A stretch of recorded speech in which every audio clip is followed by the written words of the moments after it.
¿Cómo inició la independencia de México?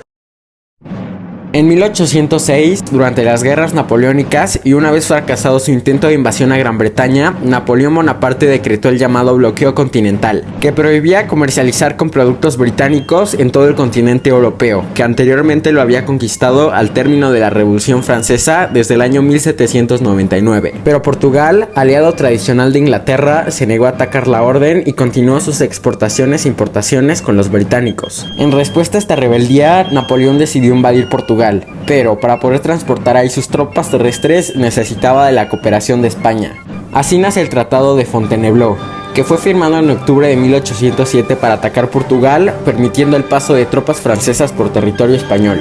La mayoría de los planes y las estrategias hechas en la historia por los políticos nunca ocurren como fueron trazados. Por lo que las tropas francesas, al atravesar el territorio español, llegaron a obtener la máxima ocupación, provocando que Napoleón mostrara sus verdaderas intenciones, poniendo en jaque a España, invadiendo cada uno de sus territorios desde su entrada para llegar a Lisboa. Ahora viajemos hasta el otro lado del mundo, donde perduraba el virreinato de la Nueva España, con un pueblo inconforme ya que la población indígena era sumamente pobre y aún así debían pagar tributo desde el siglo XVIII, causando mucha inconformidad y varios conflictos, como los originados en el proceso de colonización, como lo fue el asesinato de muchos nativos, tanto por guerras como por las enfermedades que trajeron los mismos españoles, que habían generado una pirámide social donde los indios y mestizos ocupaban el último lugar, siendo explotados por las colonias españolas y por los mismos blancos criollos.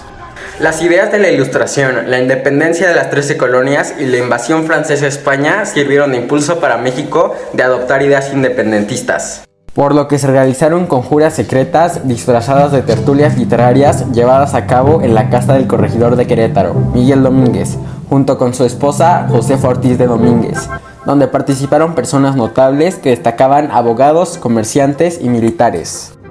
En varias de estas reuniones participó el cura Miguel Hidalgo, quien a la primera hora de la mañana del 16 de septiembre de 1810, en la apartada ciudad de Dolores en el estado de Guanajuato, cuando los campesinos habían llegado a oír misa en la iglesia de su localidad, se dirigió a ellos en el que fue uno de los discursos más importantes de la historia de México, proponiendo una rebelión contra el dominio español, aprovechando que este pasaba una crisis política y militar, provocando una insurrección armada por la independencia, que le costaría la vida el 30 de julio de 1811, llegando a que se iniciara la primera etapa del proceso de la independencia de nuestro país.